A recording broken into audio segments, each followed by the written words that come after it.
একটা নয়, দুইটা সুপার ওভার। টি-20 বিশ্বকাপ ইতিহাসে হয়তো এরকম ম্যাচ আপনি আগে কখনো দেখেননি।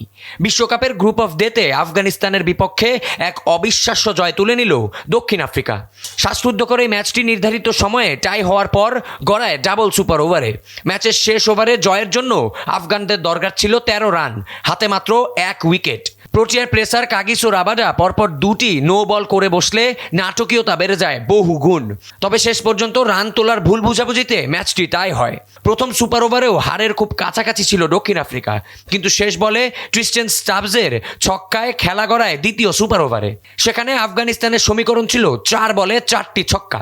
দুর্দান্ত ব্যাটিংয়ে রহমানুল্লাহ গুরবাজ 3টি ছক্কা হাঁকিয়ে ম্যাচ প্রায় হাতের মুঠোয় নিয়ে এসেছিলেন।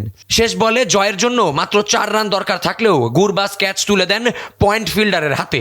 বলটি ফিল্ডারের সামান্য এদিক ওদিক দিয়ে গেলে আমরা হয়তো তৃতীয় সুপার ওভারের সাক্ষী হতাম। শেষ মুহূর্তে এই রোমাঞ্চ আর স্নায়ুচাপ সামলে শেষ পর্যন্ত জয় নিয়ে মাঠ ছাড়ল দক্ষিণ আফ্রিকা। ওয়ানডে ও টি-20 ফরম্যাট মিলিয়ে ক্রিকেট ইতিহাসের অন্যতম সেরা এক লড়াই দেখল বিশ্ব।